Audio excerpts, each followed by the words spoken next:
çok sayıda şu an Türk geliyor, yaşamaya başladı ama yine de yeterli değil. Yani şimdi bir Avustralyalı kadar ya da bir Rus-Ukrayna toplumu kadar ya da İtalyanlar kadar çok sayıda değiliz.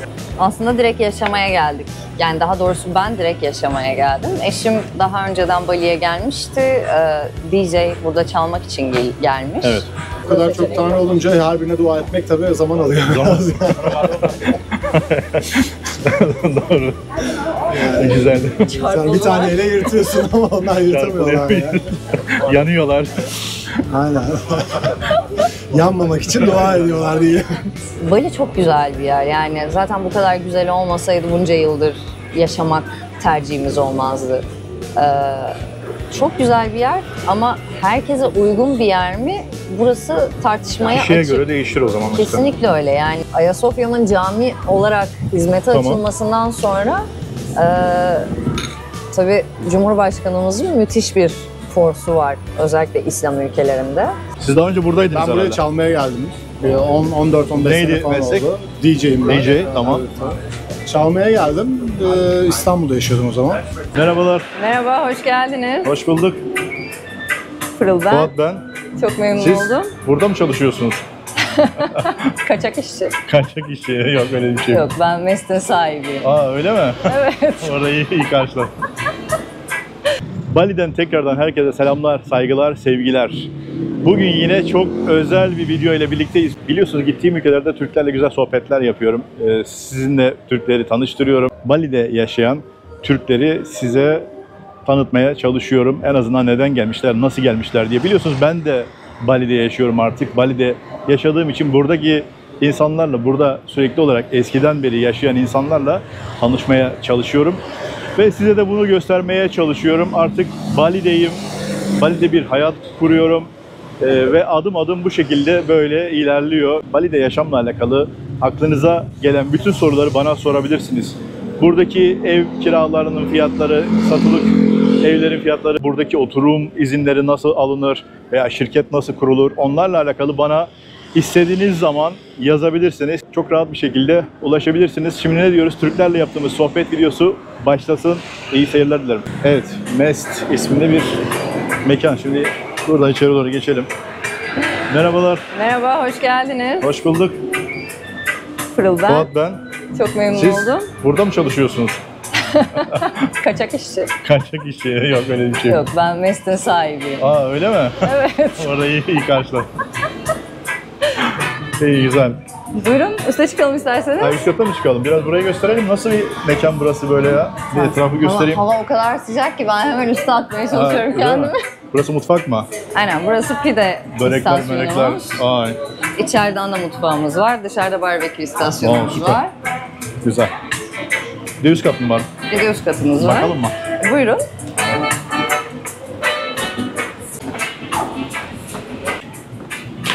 Burası da ayrı bir bar. Aynen, burası barımız. Evet, çok Aynı iyi. zamanda üst kat. Bizim müşterilerimiz daha çok bu katta oturmayı tercih ediyorlar. Oo, bahçesi Hem- de var. Evet. Aynen, burada bir bahçemiz var, doğal manzaramız var. Bir de bir yandan da çok serin oluyor. Esiyor. Aynen. Uluwatu'nun güzel tarafı. Çok iyi. Çaydanlık ne güzelmiş böyle ya. Evet, olabildiğince traditional'a Evet evet. uyumlanmaya çalışıyoruz. Vallahi güzel. Çok güzel. Teşekkür ederim. Sağ olun. Afiyet olsun. Şimdi soralım Pırıl Hanım. Buyurun. Ne zaman geldiniz buraya? Nasıl geldiniz? Niçin geldiniz diyelim öncelikle. Ya biz 2018 yılında geldik. Evet. Aslında direkt yaşamaya geldik. Yani daha doğrusu ben direkt yaşamaya geldim. Eşim daha önceden Bali'ye gelmişti. DJ burada çalmak için gelmiş. Evet. Sonra bir ayağım burada olsun diyerek bir ticarete başlamış. Cihangir'de, İstanbul'da bir dükkanı vardı. Bali'den getirdiği dekoratif ürünlerin satıldığı. Sonra dedik deneyelim şansımızı. Hani en azından bir 6 ay Türkiye'de yaşar, 6 ay Bali'de yaşarız gibi bir hayat iyi. planladık. Sonra buraya geldikten sonra onun çok mümkün olmadığını anladık ve tamamen yerleşmeye karar verdik. Bugündür de buradayız. Yani burayı açma hikayesi nedir? Buradan mı başladınız önce? Yok, ilk önce Canggu'daydı dükkanlarımız. Birinci dükkanı yaptık. Sonra işlerimiz baktık güzel gidiyor. İkinci dükkanı yaptık. Ha. Derken bir talihsizlik bütün dünyanın başına gelen Covid başladı. Biz ikinci dükkanı yaptıktan herhalde bir 5 ay sonraydı Covid. Covid'den önce açtınız. Aynen, biz Covid'den önce açtık. Ama tabii tam böyle işler oturmadan bir anda bomba gibi düştü Covid adaya ve çok uzun bir süre Bali kapalıydı. Hatta yani sanırım en son açılan yerlerden biriydi turizme. Yani daha doğrusu bütün turizme ve ticarete. Evet. 2 sene 4 ay kadar her şey sıfırlandı. Yani bir yandan Covid döneminde burada olmak çok güzeldi çünkü sokağa çıkma yasağı gibi şeyler yaşamadık ama tabii ticari anlamda çok büyük sekteye uğradık. Covid döneminde burada nasıl aşamalardan geçtiniz? Nedir burada yaşadığınız şeyler? Yani ülkenin kapanması nasıl oldu o dönemde? Siz açtığınız zamanlar böyle kısaca. Her anlamda her şey bitik durumdaydı yani. Türkiye gibi mi?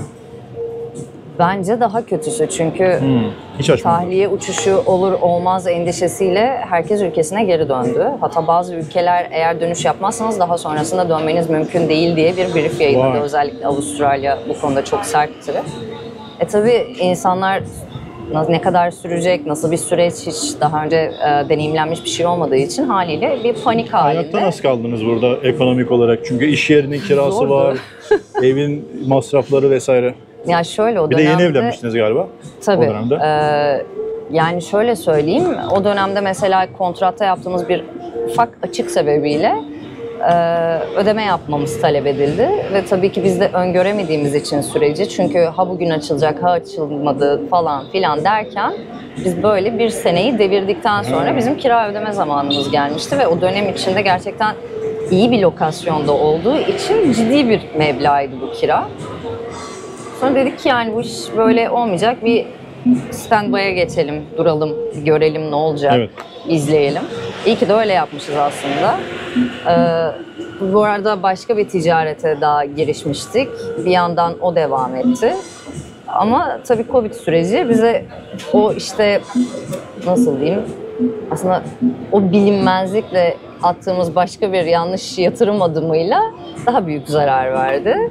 Aslında Mest'in tekrar ayağa kalkış ve bizim de ticarete tekrar başladığımız süreç Covid sonrası oldu diyebilirim.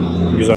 Bali'de yaşıyorum. Bali'de yaşadığım için de Bali ile alakalı bana sorular geliyor. Bali'de işte şirket kurulumları olsun veya işte iş yerlerinin kiraları olsun vesaire. Ben onları zaten ücretsiz bir şekilde bilgi anlamında veriyorum. Fakat sizin bakışınızla, bilginizle bir de sizden dinleyelim. Mesela Bali'de kiralar nasıl? Yani şöyle, Uluwatu bölgesini örnek verelim. Bir iş yerinin kirası, evin kirası. Uluwatu bölgesi en yüksek kiraların olduğu yer. Hem ev için hem de iş yeri için. En yüksek burası mı?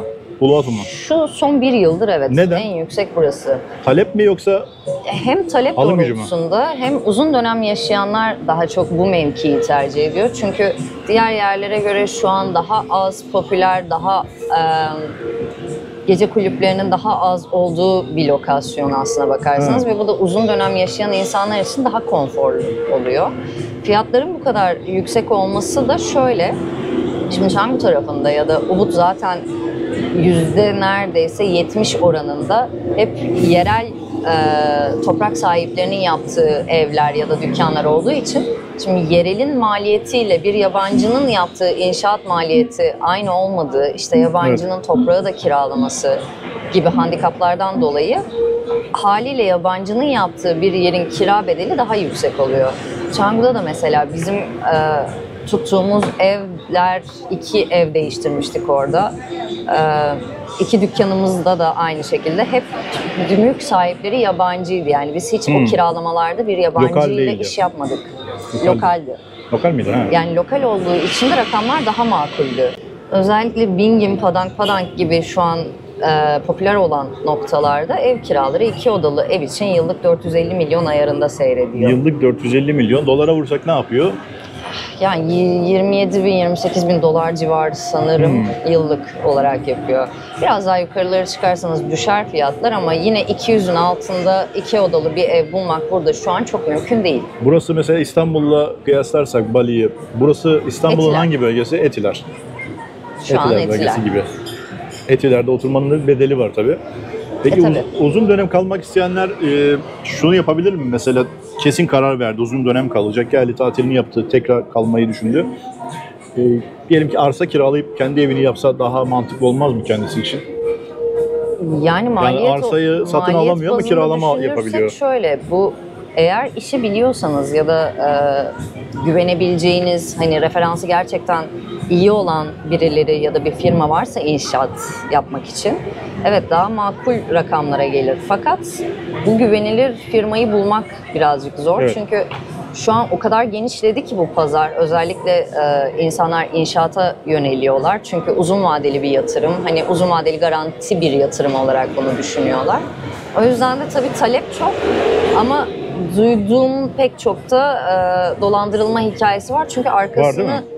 kovalayabileceğiniz bir yerde değilsiniz. 17 bin adadan oluşuyor. Sizin anlaşma yaptığınız adam %90 Balili olmuyor. Yani gidip başka bir adada polisle onun peşine düşüp paranızı kurtarmanın çabasına da düşebilirsiniz bu noktada. Bu adamın mesela Türkiye'deki bir TC numarasının üzerinden bulunmuyor mu bu adam? Öyle bir şey olmuyor mu burada? O sistem Yani yok mu? çok zor. Burada zor mu? Yani çok zor. Mesela telefon çalınma olaylarında da yani o telefon biraz zor bulunur. Ya telefon, evet. Telefon biraz Yani zor benim olabiliyor birçok ülkede ama. arkadaşlarım var mesela inşaat işinde. İlk 3 tane villasını sorunsuz bir şekilde tamamladı. 4. villasında mesela gerçekten son 1 sene kadın müthiş mücadele verdi. Yani her anına tanığım, dolandırıldı, 200 milyon rupisi gitti. Çok uzun bir süre tekrar çalıştıracak birini bulamadı gibi pek çok sorunla karşı karşıya kaldı. Yani bilmiyorsanız eğer bu Dimyat'a pirince giderken evdeki bulgurdan olma hikayesine dönebilir. Kiralamayı mesela arsa kiralamayı kaç yıllık yapabilir kişi? Genellikle 20 yıldan başlıyor. Daha uzun yapabilirsiniz. Satın alamıyor. Toprağı. Satın alım freehold diye bir kavram var. Yani? 80 yıla tekabül ediyor biz yabancılar için. Ama ya adam öldü, mirasçılar dedi ki kardeşim sen Şimdi şöyle, hayırdır? şirketinizin üzerinde olursa bu freehold mülk, sizin şirketiniz var olduğu, vergisi ödendiği ve aktif olduğu sürece mal sizin malınızdır ve şirket kime kalıyorsa, şirket mirasçısı kimse, bu aynen mülkü çalıştırmaya ya da kullanmaya devam edebilir. Hatta şöyle de bir şey var. Eğer siz bu mülkü bir lokale satıyorsanız eğer, onun onun alımında, bu satışta miras hakkı da geçer. Sadece bir yabancıdan yabancıya sattığınızda miras hakkı yine devre olmaz. Ya şunu mu anladım ben? Bir Anlıyorum. Endonezyalı sizin freehold satın aldığınız evi satın alırsa sizden, Alabilir miras mi hakkıyla benden? beraber alabilir. Tamam. Miras hakkıyla beraber satın alır. Ben yabancıya satabilir miyim? Başka bir yabancıya? Tabii ki satabilirsiniz. Bir Rus'a, İsterseniz bir kiralama Türk'e. da yapabilirsiniz. Yani burada sadece Miras bırakabilir miyim ben? dediğim gibi şirketinizin üzerindeyse mülk, şirketiniz zaten sizin mirasçınıza kalacağı için otomatikman şirketin üzerinde olan her şey de Onun mirasçınıza malı oraya aktarılır. geçiyor. Tabii. Anladım. Yani zaten freehold alımı şahıs üzerine yapamazsınız. Kiralamayı yaparsınız ancak freehold alımı şahıs üzerine yapmıyorsunuz burada. Anladım. Onu, güzel bir bilgi bu. Pek çok insanın aslında endişesi bu ama yani tabii bir de bu mülkü ne amaçla kullanacağınız da önemli. Ticari olarak kullanacaksanız iyi bir lokasyonda olan mülkün geri dönüşü 4-5 yıl zarfında olur. Hatta bu şekilde firmalar bunun garantisini vererek satışta yapıyorlar aynı zamanda.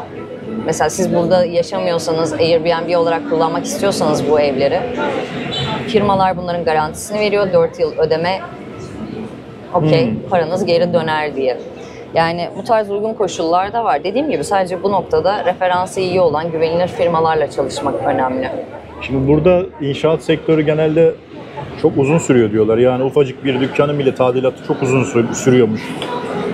Bunu bilmiyorum, hani duyuyor musunuz ya da ne kadar gerçekçi? Genelde hep böyle bir şikayet var. Şöyle yani Bir villanın tamamlanmasını 1 sene sürüyor diyen var.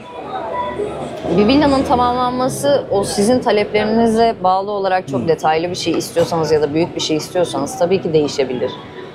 Ama tadilatın bu kadar sürmesi o Ne sebepler olabilir? açık konuşalım şimdi. Bilmediğiniz bir yere geliyorsunuz. Evet. Kanunu fazla bilmiyorsun. Aynen öyle. Yani bu arada kanunları zaten takip etmek son özellikle 1 senedir Çok çok değişken zor. değil mi? Yani şöyle, işi bilmiyor olmak, yabancı bir ülkedesiniz, dilini bilmiyorsunuz. Zaten dili bilmediğin noktada anlaşmak çok zor. Evet. Yani işi bilen birilerini bulmak gerekiyor aslına bakarsanız. Hani danışmanlık da bence zaten bu noktada biraz devreye giriyor. Doğru insanlarla çalışmak lazım. Kesinlikle öyle. Yani danışmanlık dediğiniz şey sadece şirketin kurulması, işte vizelerin alınması değil. Yani çünkü uzun bir yol izleniyor ve bu yolda bir eşlikçiye ihtiyacınız var eğer daha önce hiç deneyimlemediyseniz ya da yaşamadıysanız burada. Çünkü bana mesela çok denk gelen şeylerden biri hiç gelmeden daha Türkiye'deyken şirket kurulumu yapılıyor. Geliyorlar Evet, bir anda kaos. Kaosa Çünkü giriyor. Bali çok güzel bir yer. Yani zaten bu kadar güzel olmasaydı bunca yıldır yaşamak tercihimiz olmazdı. Çok güzel bir yer ama herkese uygun bir yer mi? Burası tartışmaya Kişiye açık. göre değişir o zaman. Kesinlikle öyle. Yani eğer bir şehir insanıysanız, işlerin çok hızlı hallolmasını istiyorsanız, sabırsızsanız Bali çok doğru bir nokta değil aslında. Yani burada biraz daha vitesi 3'e alıp beklemeyi, sakin hani olacak tamam bekleyelim durumu. Bir noktada tabii ki insanlar ekonomik anlamda bu bekleyişe hazır olmuyorlar. Evet. Çünkü gelip daha önceden bir deneyimlemiş olmadıkları için maddi anlamda neyle karşılaşacaklarını bilmiyorlar. Doğru. Haliyle bu bekleyiş sürecini nasıl diyeyim? Bekleyiş sürecini aslında üstesinden gelemiyorlar. Tabii bu da maddi manevi zaman. Evet. Belki de orada kurulu bir düzeni bozmuş oluyorlar ve çok ciddi bir aslında kayıpla sonuçlanıyor. Doğru. Yani temkinli olmakta fayda var. Yapılmış olan güvenilir bir firmanın yapmış olduğu hazır bir evi satın almak yeni başlayanlar için bence daha mantıklı. O riski almak. Tecrübesi olmayanlar için. Aynen öyle yani o riski ben almam şahsen. Peki yatırımcı buraya önce gelip yaşasın mı? Tavsiyeniz? Kesinlikle. Yani uymayabilir Mesela çünkü. adam gelmiş daha önce burada kalmış 3 ay 4 ay bir süreç yaşanmış. O süreçte Zaten 3 ay 4 ay sonra tekrar buraya geri dönüyorsa... Merhaba. Merhabalar. Kemal Bey değil mi? Evet. Güzel. Hoş bulduk. Eşiniz? Aynen. Biz az önce Pırıl Hanım'la başladık sohbete. Sizi bekliyorduk. Güzel oldu. Nasılsınız Kemal Bey? İyiyim. Siz nasılsınız? Teşekkürler. Mikrofonumu paylaş. Sizden dinleyelim. Siz nasıl oldu? Nasıl tanıştınız? Bir de sizden dinleyelim. Nasıl Bali'de mi? geldiniz? Önce tanışmışsınız sonra buraya böyle bir... Siz daha önce buradaydınız Ben buraya herhalde. çalmaya geldim. 14-15 Neydi sene falan meslek? oldu. DJ'yim ben. DJ, tamam. Evet. Çalmaya geldim. İstanbul'da yaşıyordum o zaman. Yani işte ondan sonra zaten geliş o geliş. Aşık olduk memlekete. Sonra başka bir aşk başladı. Devam etti. sonra geri döndüm. Sonra tekrar geldim. Tekrar çalmaya geldim. Ondan sonra işte yavaş yavaş bir ayağımızı atmaya başladık buraya. Nerelerde çalıyorsunuz? DJ'lik yaptığınız yani- yerler? Genelde Bali mi? Bali, Asya, Tayland bazen. Ondan sonra işte Türkiye'de de çalıyorum hala. Gidip geliyorum arada. Siz meslekte bayağı bir zirvesiniz galiba. Öyle tahmin ediyorum. Yani öyle Kaç söylenir. yıldır? Vallahi 16 sene, 17 sene falan oldu. Belki daha fazla. Sizin meslekte nasıl olur bilmiyorum. Hani ne diyorlar böyle rütbe olayı var mı? Yok ya rütbe olayı Hani yok bizde. ya da tecrübe biz gevşek anlamında. abi. O hiyerarşimiz de var. Hiyerarşi yok bizde. Size öyle mi? Aynen.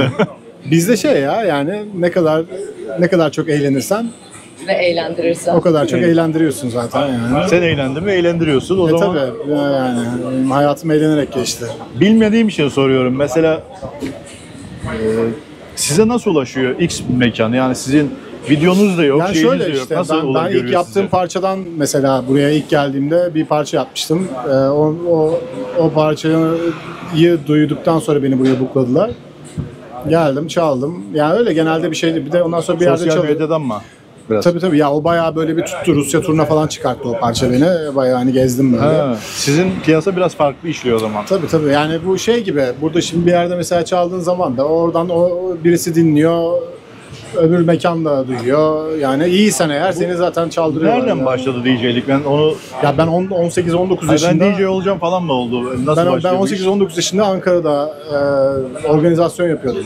Bayağı o zaman Ankara Türkiye'nin en böyle hani İstanbul'dan falan da iyiydi yani. Evet. Yani çağırıyorduk bütün DJ'leri yurt dışından getiriyorduk. Onlar Öyle başladı. Sonra bir gün ben bir adam çağırdım, gene ünlü bir DJ, yani bookladım. Ondan sonra geldi, çalacak, warm up yapacak, çocuk rahatsızlandı, hastalandı.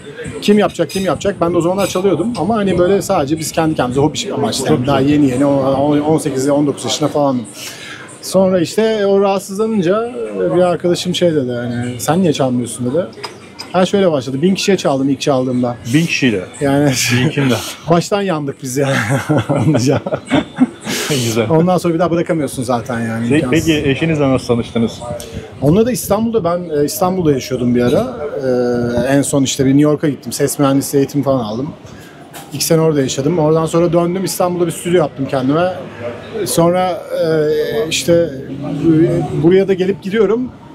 Bir tane arkadaşımla ortak bir dükkan açtık biz şeyde, evet. Cihangir'de. Ondan sonra işte buraya geliyorduk. Buranın böyle el işlerini falan, el oyması falan, böyle işte deybetler falan, böyle bütün hani buraya ait dekoratif şeylerin hepsini getiriyorduk Türkiye'ye, İstanbul'a. Benim orada açtığım dükkan, Cihangir'deki dükkanın tam işte çaprazında da eşimin hamburgercisi vardı. Ha. Öyle başladı yani işte bir Hamburgerci. Aynen. Aa, güzel. Öyle şey alelade bir hamburgerci değil. Söğüşten, kelle söğüşten burgerler. Kelle söğüşten. İşte kokoreç burgerler. Kokoreç burger de tavladım. Allah Allah. Evet, kokoreçle tavladım. Güzel. Ben severim abi yemeği. Burada var mı kokoreç, satıyorlar mı ya? Ya burada yok. Çok özledim ha. Maalesef yok. Türkiye'ye gidince kaybımız. anca. Donuk yok mu böyle? Donuk satmıyorlar mı marketler? Yok. Türkiye'den getiren yok mu onu? Yok. Türkiye'den geleceklere söyleyelim de o zaman buraya uğrarsalar Biz sizin işte yanınıza. olabildiğince getiriyoruz Şey yok. zaten. Geldiğimiz zaman şey yapıyoruz da. Yani yok yani. Kokoreçi ama hiç cesaret edip getiremedik yani o, çünkü donuktan çıktığı noktası tufan. Sağlayabilir kendini, Hiç evet. o riske girmedi. O donuğu iyi sağlamak lazım da şimdi videoyu izleyen arkadaşlar muhtemelen buraya yemeğe falan gelirler. Gelirken de gelmeden şöyle bir Bol bol sağlam. kokoreç içip öyle gelsin abi. Can güvenliğim mühim. Burayla alakalı aktaracağınız başka bir şeyler var mı sizin gözünüzden olan Yani şeyler? yani burası, Müzik sektörünün dışında mesela yani burası yaşamla alakalı. şöyle yani ben çok kişiden duyuyorum, buraya işte geliyorlar. İşte kandırıldık, Bali böyle değilmiş de işte Kandırıldık Bali, değil mi? tabii hani Bali'yi övüyorlar da ondan sonra aslında her şey burada para şey, üzerineymiş, iki uç lokaller. var. Bir Yani- kısım Ben çok bunu duyduğum övüyor için değil mi? bunu söylüyorum şu Aynen, an. yani iki uç var. Bir kısım çok fazla güzelliyor. Hiç Bir sorunsuz kısım da- gösteriyor. Yerden yere vuruyor. Şimdi bu kimsenin hakkı değil. Ne kendi yerden yere vurmak, ne bir şey yapmak. Yani ben o yüzden buraya hani birisi şey yapacağı zaman, geldiği zaman gelsin görsün. Beğenmiyorsa beğensin. Ben şimdi buraya gelmişim 15 sene önce. 8 senedir devamlı burada yaşıyorum. Yani Ülken gibi olmuş artık yani. yani Yaşadın oldu. ya çünkü. İyi ki de olmuş yani. Para Hani şimdi kazandın o ya. insanların ben ya okudukları, yazdıklarını okuyorum işte, hani Bali hayal kırıklığı, Bali bilmem ne. O sana göre hayal kırıklığı. Tabii. Yani işte bana göre değil. Yani bana göre de başka yerler hayal kırıklığı yani. Doğru. İşte gittiğim zaman cehenneme gitmiş gibi oluyorum yani. Anlatabiliyor muyum? Bali'ye ne zaman geri döneceğim diye böyle gözlerim doluyor artık. Tayland'ı falan şey yaptınız mı? Böyle yaşamayı düşündünüz mü? Oralar yani oralar daha şey, hani turistik. Daha hareketli. Yani tamam, burası da turistik ama burası bilmiyorum ya, ben dünyada çok yer gezdim çalarken de, işte New York'ta yaşadım mesela. Evet. Yani yok yani. Ben burası gibi bir yer daha görmedim. Belki de gitmediğim yerler her arasında vardı. şeyden önce kendini müthiş güvende hissediyorsun. Zaten bu zamana kadar siz de deneyimlemişsinizdir. Evet. Sokaklarda polis yok. Yani aslında hiçbir güvenlik önlemi yokmuş gibi görünüp çok da güvenli. Yani burada kanunlar zaten bu kadar iyi çalışmasa polissiz Güzel olmaz. sokaklar, işte suç oranı bu kadar düşük olmaz. Yani biz burada mesela pek çok yer için çok rutin hale gelmiş olan o 3. sayfa haberlerini okuduğumuzda aa falan oluyoruz. Hatta yani infial çıkıyor lokal halkın arasında. Çünkü hiç normal şeyler değil. Yani burada bir hırsızlıkta canına, namusuna, malına kastedilmez. Öyle bir şey yok burada yani. Doğru. Duymadım zaten ben de. Ya yok, çok nadir şeyler oluyor. Onlar da başka adalardan gelenler genelde. Yani Balinizler kesinlikle çok hırslı insanlar değil. İnançla mı alakalıdır yoksa kanunla mı Kesinlikle sadece? inanç. Yani inançla da alakalı tabii. Yani biraz da buradaki dediğim gibi, burada hani bir hırs Buradaki herkesin hayatı hani surf yapıyorlar, geliyorlar. Hani birçok şeyde gözleri yok yani. Hani Değil mi? bunu zaten anlıyorsunuz şey yapınca. Yani çok bazıları var, karışıklar, Çin karışımı, işte Java'dan gelenler falan. Yani o öyle geldiği zaman olay birazcık tabii Doğru. yani normal insan olmuş şeylerine geri dönüyor. Ama yani burası yani nasıl diyeyim şimdi burası niye mesela çok çekici benim için? Çünkü birincisi lokal çok iyi. Evet. İkincisi lokal kadar turist var. Yani yabancı var, turist Doğru. var derken yani hani expat çok var ve ben burada Yerleşik kendimi o yüzden düzen yani yabancı hissetmiyorsun çünkü yani nereye baksan yabancıları da görüyorsun ve lokallerde de zaten hani bununla beraber yaşadığı için çok iyi insanlar yani hani kötülüğünü görmedim ben daha. Hani bir lokal birbirleriyle kavga da etmezler, şey yapmazlar. Yani Sakin her yer. sakinler abi yani ada psikolojisi. Aynen. Adalılar. Çok yavaşlar. Bazen o yavaşlık bizi yoruyor ama yani yapacak bir şey yok. Biz de artık alıştık. Biz de yavaşladık. Yani ben İstanbul'dan işte buraya geldikten sonra tabii yavaş yavaşladım yani ama. Yavaş öyle değil mi? Bir anda olmuyor. Bir anda mümkün yavaşlayamadım. değil. Yani bir anda bu kadar yavaşlamanın mümkünatı yok. Ben de Bir anda ilk bütün geldiğimde hayatım aynıydı. Bir şey oldum böyle. Yani benim Sonra geçen sene bir yavaş. arkadaşım geldi. Çeşme'de restoranları var ve 200 kişilik bir restoran. 20 personelleri var. Benim burada 18 personelim var. Biz 74 kişilik bir restoranız. Hani, ve şoka girdi. Nasıl yani? Bu kadar çok personel ne yapıyorsunuz? Olmak zorunda. Burası da böyle. Olmuyor. Yani zaten şöyle, Balili halkın zaten yılın yarısında seremonisi var. Seremonilere gidiyorlar zaten. Tabii. Yani o Belli mi yüzden zamanları yoksa hani yarın yapacaklar biz de Hayatları seremoni yani. Yani Bu Balilileri- hiçbir zaman bitmeyen bir şey. Onunla ilgili biliyor musunuz bu mistik olaylarda nedir, ne yapıyorlar, niçin yapıyorlar falan öyle bir bilginiz var mı? Abi çok tanrılı dine inanıyorlar yani işte o yüzden de yani o kadar çok seçenek. tanrı olunca her birine dua etmek tabii zaman alıyor. Doğru. Güzel. Sen bir taneyle yırtıyorsun ama onlar yırtamıyorlar ya. Yanıyorlar. Aynen. Yanmamak için dua ediyorlar diye.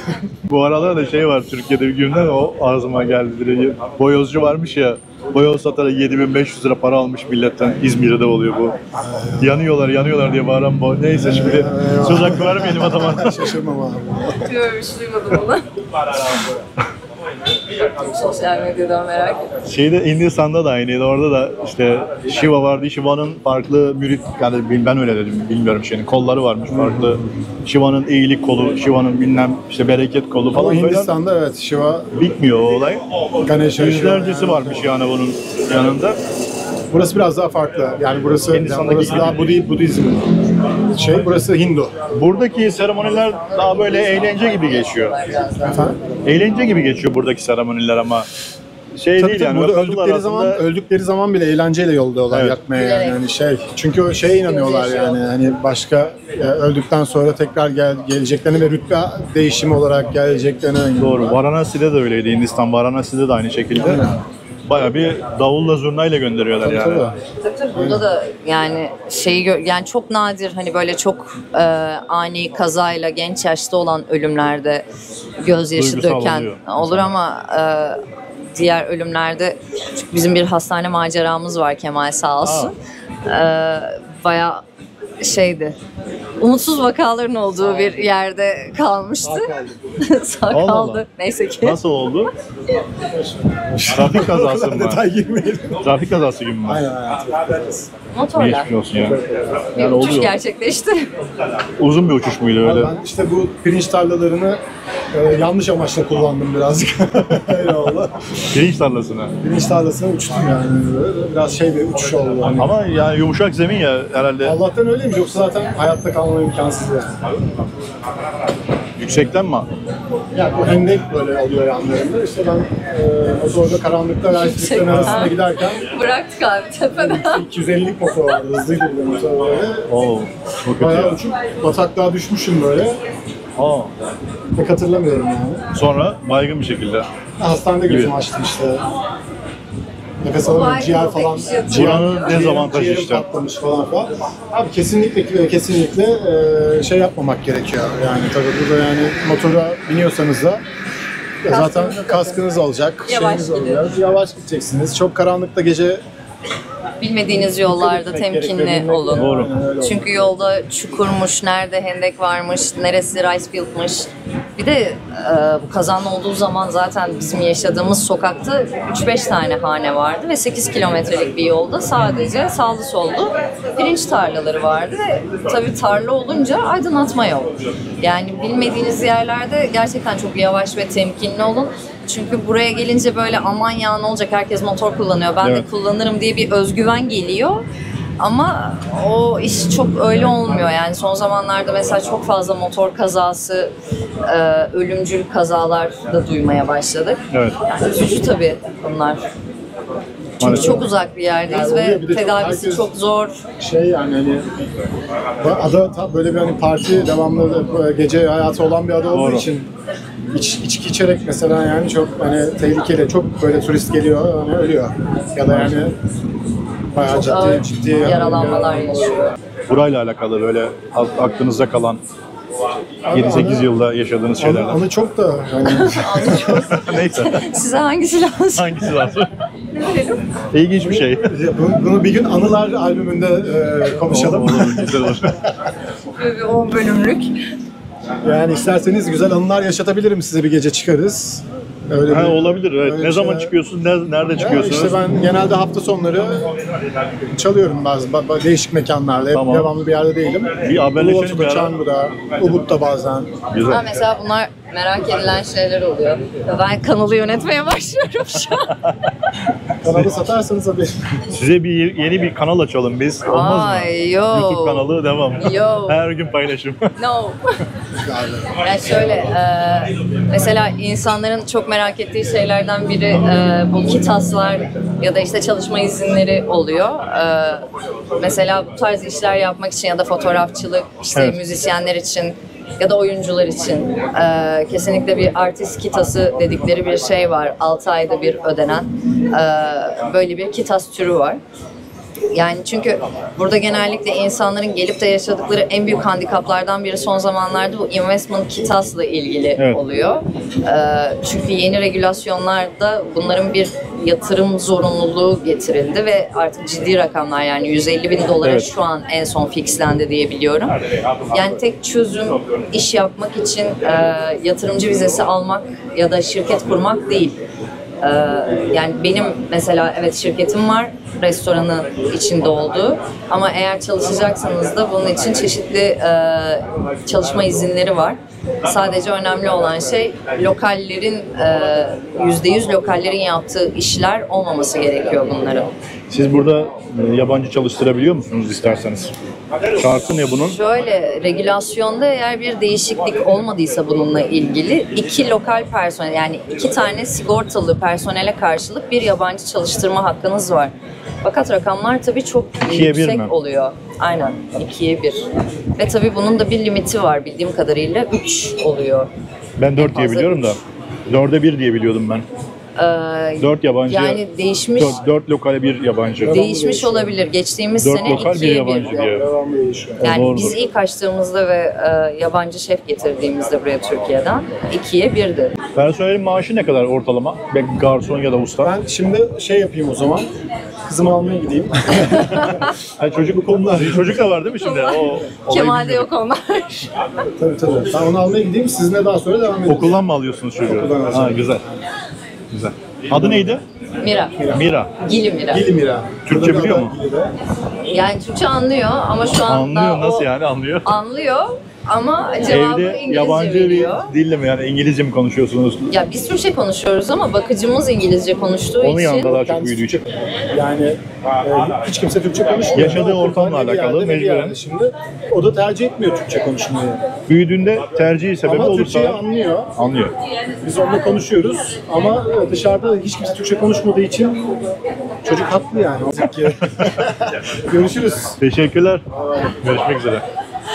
gerçekten müthiş bir insansın. Maaşları sorayım şimdi. Kemal Bey gitti eşiniz. Maaşları bilmiyormuş. Maaşlar valla her bölgeye göre değişiyor. Yani Eşiniz niye bilmiyor maaşları? Burayı o fazla ödemeleri o yapmaz çünkü. Yani Kemal'in aslında restoranla hiç ilgisi yok. yemeğe geliyor. Aynen. O yemeğini yer, siparişini verir eve. Ha, kadar. güzel. Yani arada bir geçerken uğrar. Onun hiç restoran sevmiyor. Adamın Yani kendi şeyinde sektörü yok. değil çünkü. Yani bir de şöyle, yani burada biz eğlenceye yönelik bir şey yapmadığımız için aslında onun ilgilenebileceği hiçbir noktası kalmıyor. O yüzden de Bir DJ bilmez. kabini falan koyarsanız bu köşeye bir yere Yani düşünüyoruz. Biz şimdi Mantıklı Ubud'da bir yer yapmaya başlıyoruz. Ubud'daki yerimizde olacak bunlar. Artık Kemal'i de işin içerisine dahil ediyoruz. direkt iş vereceksin ama. Bağlayacağım. Direkt maaşlı. Parasıyla değil mi? Gel buraya falan. Eğlence sektöründe çalışıyor, çalıyor. Bir Türk kadını normal Yani. şartlarda rahatsız olması lazım. Ya yok, onu aşıyorsun bir yerden sonra yani. Çok acayip bir yerdeyiz. Dünyanın her yerinden inanılmaz güzel kadınlar, inanılmaz güzel adamlar, kendine inanılmaz bakan insanlar var ve eğer bu kıskançlık krizinin içerisine düşersen zaten markete girdiğinde de düşmen Hiç gerekiyor. oldu mu? Kıskançlık mı? Evet. Ya Tüm sektörüyle alakalı olarak söylüyorum. zaman evet, yani böyle kontrolden çıktığım bazı Kontrolden çıkıyor. Kıskançlık değilmiş o zaman. Ya ama o aslında Kemal kaynaklı şeyler olmuyor bunlar. Çünkü Kemal zaten şeydir. Herkesle çok iyidir iletişimi. Hemen böyle samimi olur. Sosyal. Ya acayip sosyal. Zaten işinin gereği bu yani. Bu olmak zorunda. Yani öyle düdük gibi girdim, çaldım, çıktım yapamazsın bu sektörde. O işini gerektirdiği bir ruh halinde zaten. Adamın doğası da o. Sadece bunu suistimal eden karşı taraflar olabiliyor.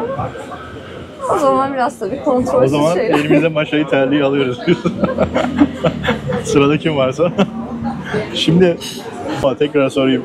Personel maaşları nasıl ortalama? Yani sizin verdiğinizi belki söylemek istemiyor olabilirsiniz de. Ya şöyle, minimum maaşlar şu an günlük 125 bin rupi civarında. He. Yani 3,5 şeyin verdiği, yani devletin, daha doğrusu devletin demeyeyim, buradaki bölge yönetimlerinin verdiği Bölge her yönetimleri sene, mi var ayrıca? Tabii. Her bölge için, yani şimdi turizmin yüksek olduğu, popülasyonun yüksek olduğu yerde maaşlar daha yüksek ama daha kuzeye gittiğimizde maaşlar orada daha düşük mesela. Burada en son verilen rakamlar minimum 3,5 milyon rupiydi, dolar karşılığını tam bilmemekle birlikte. 250 dolar civarı herhalde. Aynen 250-260 galiba. 3,5 milyon ayarında ama 3,5 milyona da yani çok istekli çalışmıyorlar işin aslı. Çünkü Kalifiye olmuyor. Covid sonrasında özellikle cruise line'larda müthiş bir talep oluyor Endonezyalı çalışanlara karşı ve tabii ki oralarda çok daha ciddi rakamlar konuşuluyor. Yani 3,5 milyona burada çalışmaktansa o tarafa gidip çalışmak tercihleri oluyor. O yüzden hani aslına bakarsanız minimum ödeyeceğiniz rakamlar 4 milyondan başlıyor. Hani İngilizce konuşabilen, birazcık pratiği olan ya da daha önce çalışma tecrübesi, iyi yerlerde tecrübesi olan bir personel için minimum rakam 4 milyondan başlar. Ama bu servis personeli için bu şekilde başlar ama mutfak personeli için Değişir. özellikle bizim gibi Türk restoranı yapıyorsanız, yani tamamen hiç bilmedikleri bir iş yapılıyorsa tabii ki işi öğrettiğiniz ve arkanızı dönebileceğiniz personeli ekonomik anlamda daha Olmanız lazım. mutlu etmeniz gerekiyor ki, çünkü eleman yetiştirmek çok zor bir olsun. şey. Yani gerçekten çok zor. Çünkü yani onlar da çok haklılar. Bilmedikleri bir kültür.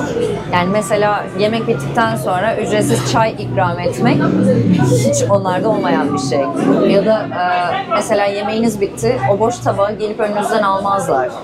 Yani bekliyor. onların Evet, onun kültüründe dikkatimi mesela bu çekti. çok büyük saygısızlık olarak görülüyor. Neden? Öyle yani, siz Olmasın bunu çağırıp istemediğiniz sürece önünüzden gelip o tabağı ya da bardağı almazlar. Mesela bardağın dibinde şu kadar kola kalmıştır, bırakır onu. Yani siz çay siparişi verirsiniz, yine belki dönüp içersiniz diye bırakır onu. Yani şu anda da mesela ben bu çaya devam ederim diye duruyor önünde. Evet. Yani bu müşteriye de böyle, patron Patrona da aynı şekilde. hiç tarife değişmiyor. Yani bunu öğretmek çok zor oluyor. Zor mu İşte- personeli burada eğitmek ya da Zor. Yani tartışmasız en çok zorlayacak şeylerden biri bu. Zor.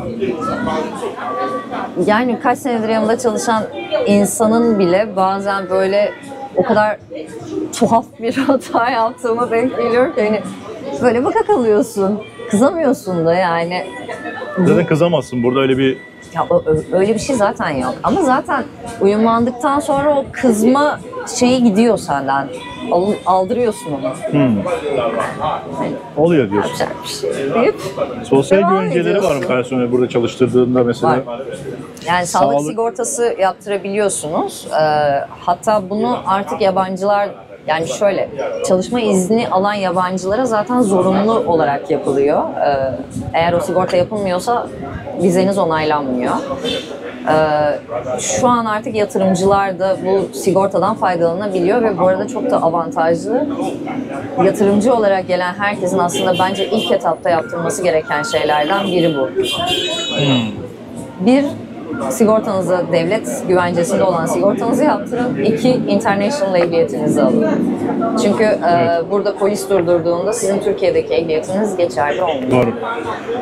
Burada çok çevirme olayına ben hiç girmedim ama yani olduğu da olabilir tabii. Bu Tayland'da falan oluyor sık sık ama Olur. burada yaşamadım. Yani olabilir. Biz yani böyle ara sokaklarda falan çok çevirmeye denk gelmezsiniz ama ya ana caddelerde olur. Mesela Kerabokan'da çok ünlü bir lokasyon vardır. Orada her türlü olur yani. Hangi bölgeydi? Kerabokan tam Seminyak'tan Canggu'ya gittiğiniz bir Evet, ışıklar evet, vardır ya, evet, orada evet. bir ufak kulübe var. Doğru. Orada her zaman var yani. Burada ürün tedariğini nasıl yapıyorsun? Mesela ürün bulmakta zorlanıyor musun? Ya şöyle tabii Türkiye'den zor- bir şeyler geliyor mu ya da? Getirtiyor musun? Yani şöyle, kendi imkanlarımızla getirebildiğimiz kadar getiriyoruz ama kolay değil. Yani çünkü ticaret anlaşması sadece tek taraflı vergi anlaşması var Türkiye ile Endonezya arasında. O da tabii Türkiye ile Endonezya hattında yapılacak bütün ticaretleri zorlaştıran bir durum. O yüzden de market raflarında Türk markası göremezsiniz. Doğru. Hiç yok. Yani bunu Bazı yerler var mı? Ben denk geldiğim oluyor. Birkaç çok tane nadir birkaç marka var. Çok fazla değil ama Bir meyve suyu markası var. salça markaları var görüyorum bazen. Konserve ürün bir marka Evet. var zaten. Bir bayan ismi, kadın ismi olan Kadın bir ismi, evet, markamız reklam var. olmasın. Ama onun da zaten çok kısıtlı bir çizik zeytini, bir de karışık turşusu var yani. Öyle salça olarak yokuz. Sadece şöyle bir toptancımız var. Onda olduğu zaman ancak bunu tedarik edebiliyoruz. Yani aslında Bali'de kanayan yaralardan biridir bu yani. Toptancı olarak mesela buraya Türkiye'den birçok ürünü getirip piyasaya, marketlere sunabilecek bir şey yok mu? Öyle bir baba yiğit yok mu burada? Yani işte o baba yiğit çıksa ben çok isterim yani. Bütün marketlere satsın diyeceğim ama o da biraz zor mu acaba? Yani bir Spice Market'ımız var Özgür abinin. Bazı pepitoların içerisinde var. Onun haricinde yani orada da işte baharatlar, Türk lokumu, baklava var. Fakat hani işte salçaydı, zeytinyağıydı falan, bunlar her zaman bulabildiğimiz ürünler değil. Bazı bakliyatlar var.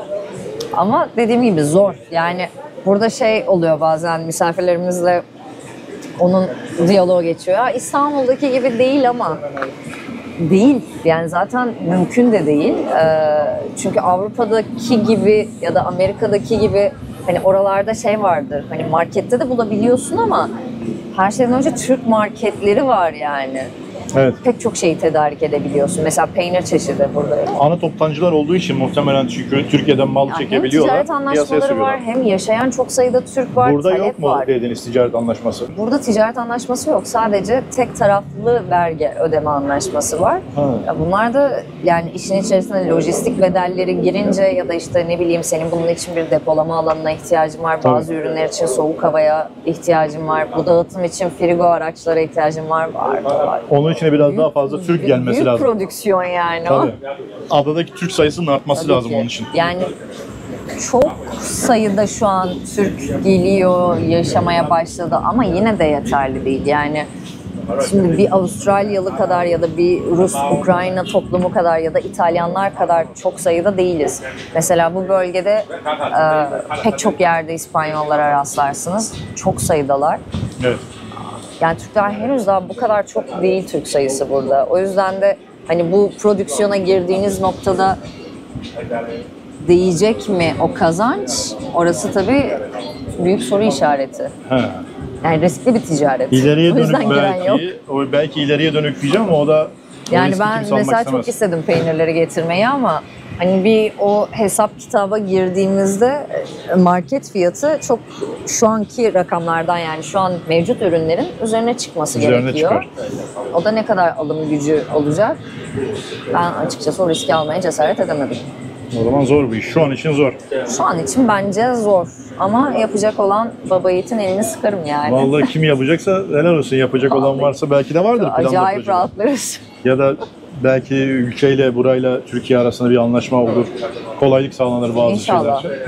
Tabii bunlar da pek gireceğini sanmıyorum. Çünkü kendi üretimleri de var burada, bilmiyorum. Hani kendi içlerinde belli başlı gıda üretimleri olduğu için. Yani şöyle, Pepito en son bir Pınar grubuyla Dubai'deki bir fuarda böyle bir yakın temasta bulunmuştu labne ve krem Bir peyniri kahve için. içmişlerdi yani.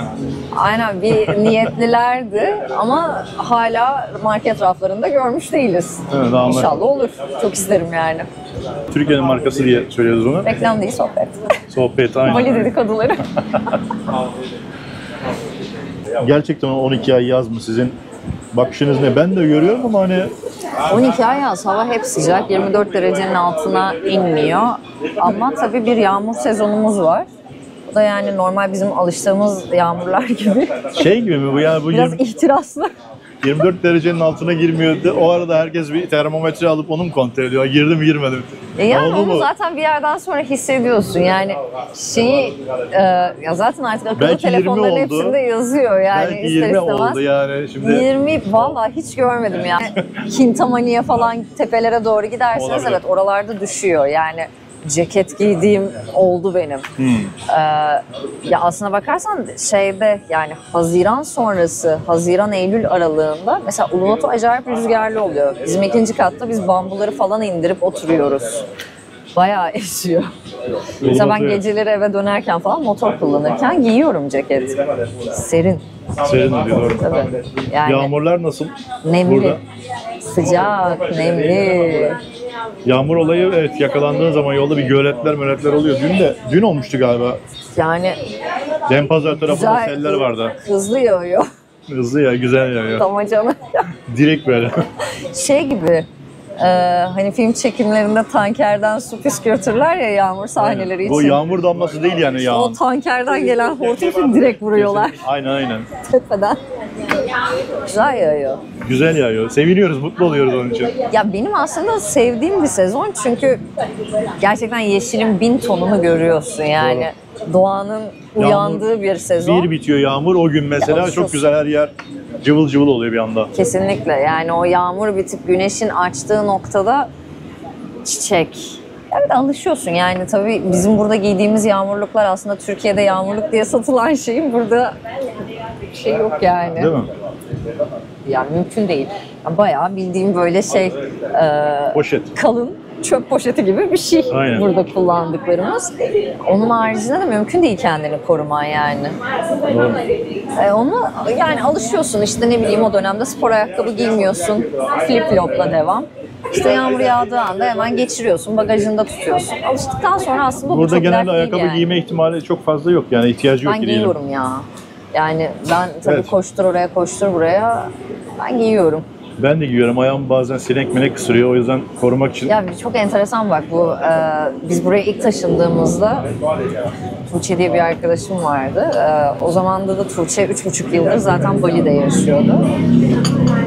Tuğçe işte böyle motora binerken sweatshirtler falan giyerdi. Ben de dalga geçerdim. O da bana ben göreceğim seni bir seni bir devir bakayım ben seni bir göreyim derdi. Hayır, burada yaşıyordu o dönemde. Onun 3,5 Sizden sene önce. olmuştu. Tuğçe zaten şeydi yani, muhtardı burada.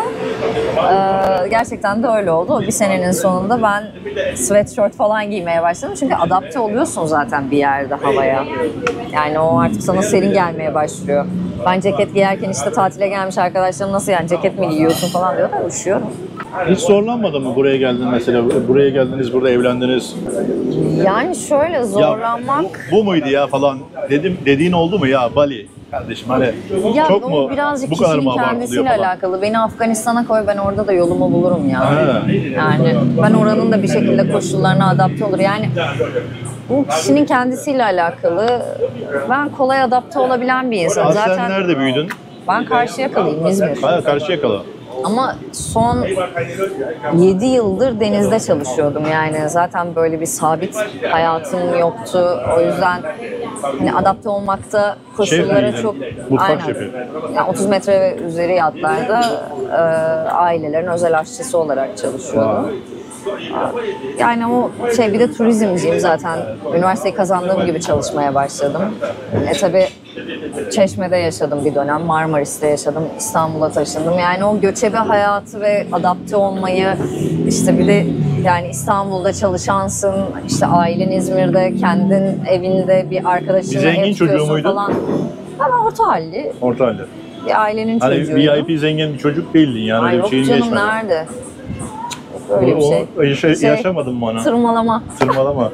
Şimdi Yok bizde o şey yok. Şeyden- Sabah uyanıyorum, surfe gidiyorum, matcha latte'mi Ha. içip güne devam ediyorum. işte Yok ben onu o tayfadan şunun için değilim. sordum mesela, burada evet onu bu şekilde yapan, Yok. güzel yapan insanlar da var. Ben çok takdir ediyorum ya. Yani o hayatları acayip mutlu oluyorum onlar adına ama yok. Maşamı içiyorum, Yani surf ben bugüne rahatımı kadar alıyorum. çalıştım. Yani kolay değil. Şimdi baştan hani Bali'nin iyilikleri, kötülükleri diyorum ya, hani herkes bir uçtan bahsediyor. Aslında bu işin ortasını yaşayan insanlar çok çıkıp da konuşmuyor. Şimdi ben ortasında olanlardan biri olarak birazcık Ben şimdi aydınlatayım. ortasını yaşayanlarla genelde bu videoları yapıyorum. Aynen. Zaten birazcık da bir araya Geniş. gelme sebebimiz. Geniş kapsamda çünkü yaptığım videolar, Türklerle yaptığım videolar. Yani şunu da yapmak istesem yaparım. Çok mutluyum diyen insanları bulurum. Herkes çok güzel, mutlu olduğunu da anlatır. Evet, Şimdi mutludur bak, muhtemelen mutluyuz. belki de. Hepimiz mutluyuz. Yani mutlu olmadığında zaten durabileceğin bir yer değil. Baştan anlaşalım. Yok, her şeyi toz pembe gösterebilecek Ama- insanlar da var. Yani Evet. şöyle, mutluluk kavramını, yani mutluluktan anladığın nedir? Yani herkesin sonuçta bu noktada Evet. beklentisi farklı. Benim için mutlu olmak daha basit bir hayat yaşamakta aslında.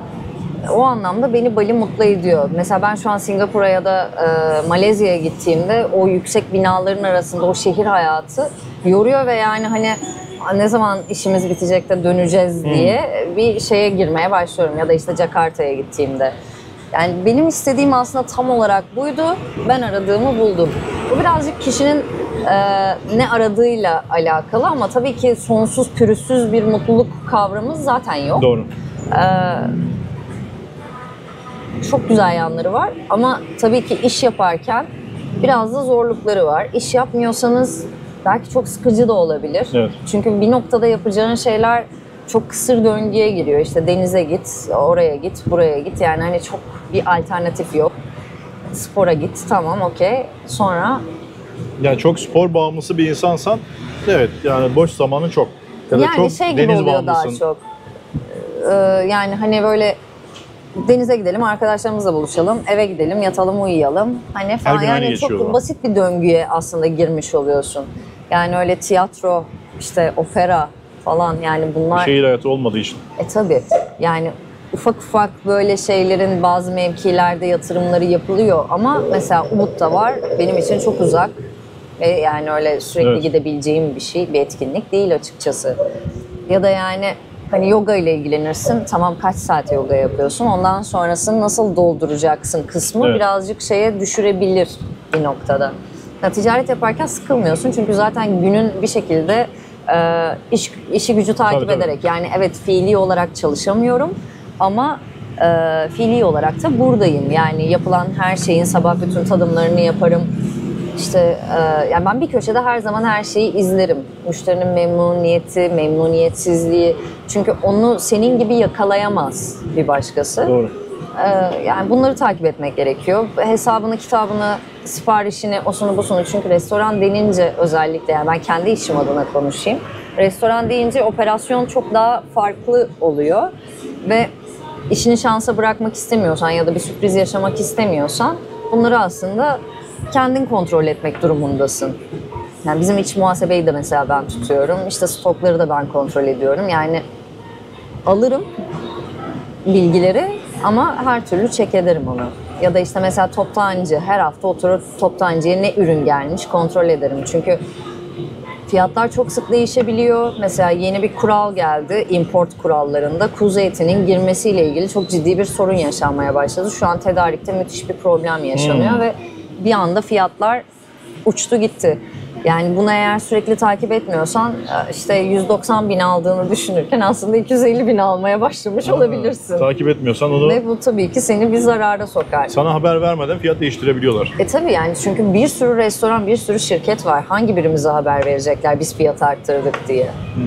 Yani burada kolay kolay rakamlar değişmiyor. Yani bazı ürünlerde mesela açtığımızdan beri mesela sütün fiyatı aynı diyebilirim. Yani hani böyle 50 kuruş falan oynadı Şey mi sütün yani fiyatı. hayvancılıkla alakalı bir durum mu? İmport ürünlerde iş değişiyor. Yani Covid sonrasında tabii ki bütün lojistik maliyetlerinde değişiklik olduğu için işte petrol fiyatları vesaire yani her anlamda etkiledi import ürünleri. Evet. Yani sebzenin de fiyatı değişti, etin zaten değişti. Ve biz de tabii ki yaptığımız iş gereği aslında %80 oranında import ürün kullanıyorum ben. Evet. Yani etimiz import, yağımız import, işte ne bileyim mesela burada kırmızı tatlı biber yetişmiyor. Yurt dışından geliyor. O yüzden O yüzden de yani bizim etlerimiz mesela Avustralya'dan geliyor. Avustralya'dan gelmesine rağmen bu arada helal kesimdir. O yüzden tabii biraz daha farklı bir tarifesi oluyor. Tabii yani bir Türk restoranı olarak Asya'ya helal genelde- et satmıyorsan zaten bence bir Türk restoranıyım demek doğru.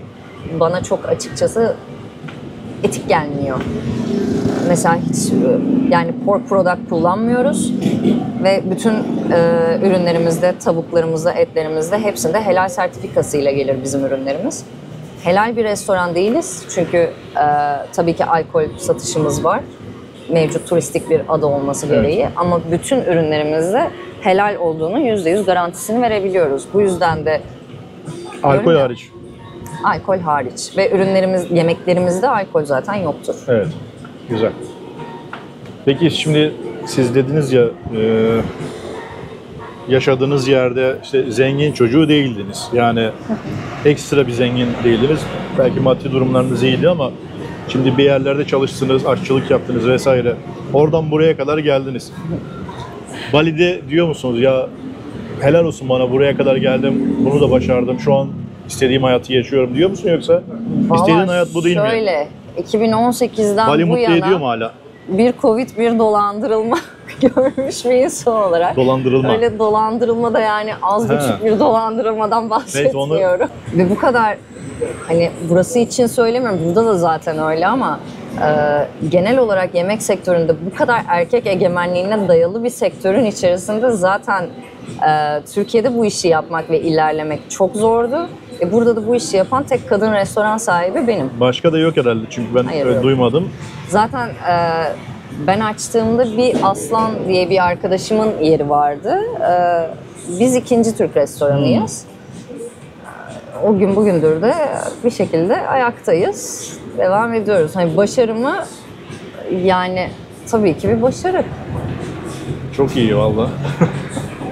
Yani ilk 70 metrekarelik bir dükkanla başladık. Bugün 300 metrekarelik 2 katlı bir restoran olarak devam ediyoruz. İşte daha önce 32 kalem menüyle başlamıştık. Bugün 87 kalem ürünümüz var menümüzde. İlk başlayanlara tavsiyeniz nedir? İlk küçük bir şeyle mi başlasınlar? Yani sınırlı bütçesi varsa adam ya da risk almak istemiyorsa fazla. Şöyle, Covid sonrasında her şey çok değişti Bali'de. Yani ilk başta işte böyle normal hani asla lüks olmayan, hatta bizim Türkiye'deki restoranlara, koşullara göre ne kadar basit bir yer yapmış diyebileceğin yerde müthiş işler yapılabiliyordu ama Covid sonrasında özellikle Ukrayna-Rus savaşından sonra gelen insanlar çok büyük yatırımlar yapmaya başladı ve çok şık yerler talep görmeye başladı.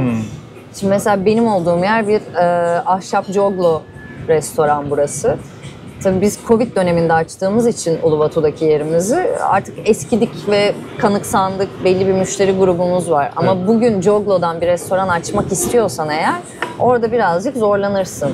Yani şu an artık birazcık şeye döndü Bali'de yatırım hikayesi. Ciddi bir dolar birikiminin olması gerekiyor. Hem güzel bir mekan yapacaksın güzel mekan da yeterli değil. Aynı zamanda da bir community'ye aslında dahil olmak gerekiyor. Yani Uluwatu'daysan kesinlikle o surf community'sinin içerisinde birazcık eşin dostun olmalı ki Nedir sana... o konu? Tam biraz daha açar mısın onu? Yani işte sabah sörfe giden, işte bir sürü sörf okulları var. Sörfçülerle, sörf yapan insanlarla. Çünkü onlar genellikle birbirlerini destekliyorlar. İşte sörfçülerin içerisinden birisi restoran açtığında ya da bir butik açtığında bütün sörfçüler gidip orada yer içer. Halk dilinde böyle biraz daha kallavi adamları peşinden gitmek gibi ya da ne bileyim aralarında bulunmak gibi mi? Sosyalleşmek gibi. Sörfçü dediğimiz insanların içerisinde hani çok acayip işler yapan insanlar da var. Çok normal, hiç işsiz güçsüz olanlar da var aslında. Sörf olayı benim bildiğim biraz daha böyle işsiz güçsüz. Niye işsiz güçsüz? İşte bu adam zaten parası var, işte malı mülkü var. Çok öyle değil yani. Burada mekan sahiplerinin neredeyse tamamı diyebilirim. Ben hariç. Sörf yapıyor. Sörf yapıyor mu? He. Biz Türkler hariç. Türkler de yok zaten. Ben, Mustafa abi, hep biz yapmıyoruz. Ya bilmiyorum, bana da çok şey geliyor. Şimdi tahtanın üzerine Dayılar bineceğim. olarak. Tabii tahtaya çıkacağım, oradan denizin üstünde ya bilmiyorum, ben girer yüzerim yani, benim şahsi fikrim ama seven de var. Yani benim elim kolum kıymetli. Yani ben yaralanamam. Kaç tane Türk sörf yapıyor bilmiyorum, burada yapan var mı ama. Var canım, bayağı var. Hatta sörf için gelip taşınan Türkler var. Türkler. Tabii canım, yani mesela Sercan var. O da bizimle aynı dönemde taşınanlardan biri. Sercan mesela her gün sörfte, bazen günde 2 kere gidiyor. Vallahi helal olsun. Ya var. Mesela Kerem abi var. Şeyde kitesurf okulu var Çeşme'de. Yılın 6 ayı, 3 ayı gelir burada sırf sörf için buraya geliyor. Ya bilmiyorum, kuru fasulyeyi seven bir adam sörf yapar mı ama biraz. Yani benim canım tatlı. Yoksa çok güzel. Yani izlemesi mesela İzlemesi muazzam. güzel oluyor. Adam ne zaman Çok keyifli. batacak, ne zaman bilmem ne olacak, aradan Çok çıkıyor, keyifli. seyrediyor falan. Yani bu arada yapmak da bence, yani ben eski yüzücüyüm. Hani o pedal yapmanın o dalgaya gidene kadar sarf edilen eforun nasıl bir şey olduğunu hayal edebiliyorum. Yani ki okyanustasın. Çarpı 2-3 yani, bu havuzda yüzmekle hiç alakası yok. Müthiş bir kondisyon gerektiriyor. Çok da yani sağlıklılar bu arada. Hani böyle kızlar böyle dimdik duruyorlar, bizim gibi böyle değiller. Yorulmuyorlar ama. Tabii ki. Ama yani dediğim gibi bu işin düşmesi, kalkması, sakatlanması var ve ben açıkçası herhalde ne zamandı? 2011'de bir mutfakta kayıp düşmüştüm. O zaman şu dirseğimde mercimek tanesi kadar bir kırık olmuştu ve beni bayağı 2 ay işimden etmişti. O gün bugündür riske gireceğim her şeyden olabildiğince uzak duruyorum kendi adıma. Çorbamız geldi. Meze mi? Evet. Vay. Nedir bunlar? Kısır, muhammara, baba ganoush, humus. Ustalar iyi öğrenmiş ama. Ustaları yetiştiriyoruz. Vallahi ustalar güzel öğrenmiş bu işi. Gerçekten hani yapabiliyorlar mı? Öğrenmişler mi? Yoksa sizin göstermeye devam ediyor musunuz yani, sürekli olarak bir şeyi takip etmek gerekiyor mu? Tadı değişebiliyor mu? Kesinlikle gerekiyor. Kesinlikle gerekiyor yani. Çorbaya bak ya. Şöyle arkanı döndüğün anda bir anda reçete bambaşka bir yere gidebilir. Gider Endonezya yani. mutfağına dönebilir bir anda. Yani şöyle, ben mesela 4 senedir hiç Türkiye'ye gitmiyorum. Gitme işimin zaten en büyük sebebi bu. Yani arkamı döndüğüm noktada yaşanabilecek bir memnuniyetsizliğin çok farkındayım. O riske de giremem. Ben mesela şaşırıyorum. Hani Türk ustaya güvenip de restoran açan insanlara bir hayret ediyorum. O usta yıllık izne gittiğinde ne yapıyorsunuz yani? Zaten görüyorum da yani. Yıllık bir izne anda giderse. bir yıldızlar yağıyor böyle yorumlara. Sonra Gojek driverlarına kadar 5 yıldız bastırıyorlar durumu toparlamak için.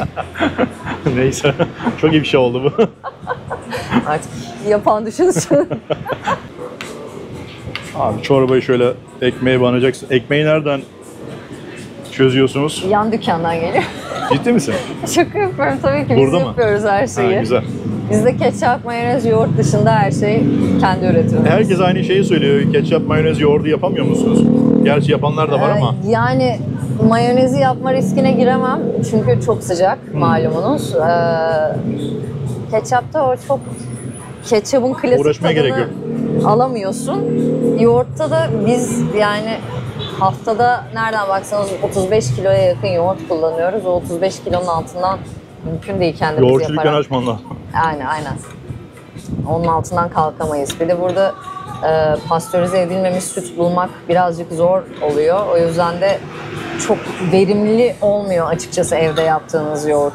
Yani İskender'in yanında servis edebileceğimiz bir yoğurt olmuyor ev yapımı. Geçen bir arkadaş yazmış. Burada yoğurtçuluk yapıyormuş. Yoğurt peynir satışı yapıyormuş Bali'de. Yaşayan bir Türk. Var. Yani Kamil abi var. İsim vermeyeceğim de hani şimdi bilmiyorum. Hatırlamıyorum daha doğrusu ismini. Var. Burada bu Yoğurt işi yaptığını yapan falan söylediler. başka bir firma daha var. Ki onlar bayağı profesyonel olarak yapıyorlar. Marketlerdeler. Marketlerde de yapıyorlar. Bir tane bilindik markası var bunların, evet. Var. Bilindik bir marka. Reklama girmesin diye söyleyemiyorum. Var. Yani bütün marketlerde de şu an erişilebilir durumdalar ama tabii rakamlar dediğim gibi rakamlar restoranda bizim kullanabileceğimiz hani postları sağlayabileceğimiz rakamlarda olmadığı için biz Jakartalı bir firmayla çalışıyorum ben. Jakarta'dan buraya mı geliyor, burada mı yapıyorlar? Jakarta'dan buraya geliyor. Burada yani bir ofisleri var ama üretim merkezleri Jakarta'da. Toptan dağıtım yerleri burada yani. Bali'de. Aynen. Yani soğuk zincirle buraya geliyor. Buradan da dağıtılıyor. Şimdi Türk mutfağı üzerine gidiyorsunuz ya. Ağırlıklı müşteriniz Avrupalı mı, Türk mü? Lokal geliyor mu? Lokal tercih ediyor mu? Biliyor mu? Yani şöyle Jakarta, Surabaya, Java oralardan müşterilerimiz çokça oluyor. Çünkü Türk dizilerine çok hakimler. Türk dizileri izleyip Türkçe öğrenenler var. O Evlenmek yüzden, için mi? seviyorlar Türk Bir kültürünü. de evlenenler de çok ya. Şimdi şöyle de bir durum var. Ayasofya'nın cami olarak hizmete Tamam. açılmasından sonra tabii Cumhurbaşkanımızın müthiş bir forsu var. Özellikle İslam ülkelerinde. Burada da aynı şekilde. Tabii ki. Yani müthiş bir, yani herkes mesela Gojek driverları genellikle Müslüman şehirlerden gelenlerdir. Mesela Türk'üm dediğinde hemen Recep Tayyip Erdoğan diyorlar. He. Yani. O yüzden Öyle bir sevgi vardı burada. Asya'da birçok yerde var aslında da. kesinlikle yani o yüzden çok Oo. seviyorlar. Bir de bu arada Bir şeyler daha geldi. Vay. Bu neydi? döner beyti tabii Vay. biraz yorumlu bir beyti ama bizim işletmemizin en çok satan ürünlerinden biridir. Süper. Biz, dönerin bizde pek çok çeşidi var. Pilav üstü, porsiyon, Ha. İskender, Her çeşit. dürüm. Bir de beyti versiyonu var. Çok iyi. Bu kadar uzun yıllar yapınca ton ton gidiyoruz. Doğru. Şimdi, ya ben çorbayı içiyorum ama bir gireceğim yani olaya burada, bir tadına bakacağım. Sonra kamerayı kapatacağım. Kamera karşısında böyle bir çok narin yiyorum ya. Çok rahat bir şekilde yiyebileyim diye önce bir Kendim olayım. tabii kendim olayım diye. Bakın ne kadar kibar yiyorum, rahat.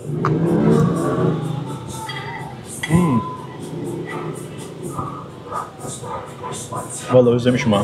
Bir Afiyet İskender olsun. tadı verdi böyle. Evet, biraz İskender. İçerisinde mozzarella var. Mozzarella da var, evet. Kaşar sandım ama mozzarella'ydı değil mi? Aynen. Süslemeler de falan da güzel ha. Yorumluyoruz. Klasik şeylerden birazcık çıkıyoruz çünkü yani aslına bakarsan son Covid sonrasında Türklerin bu kadar talebi oldu Bali'ye.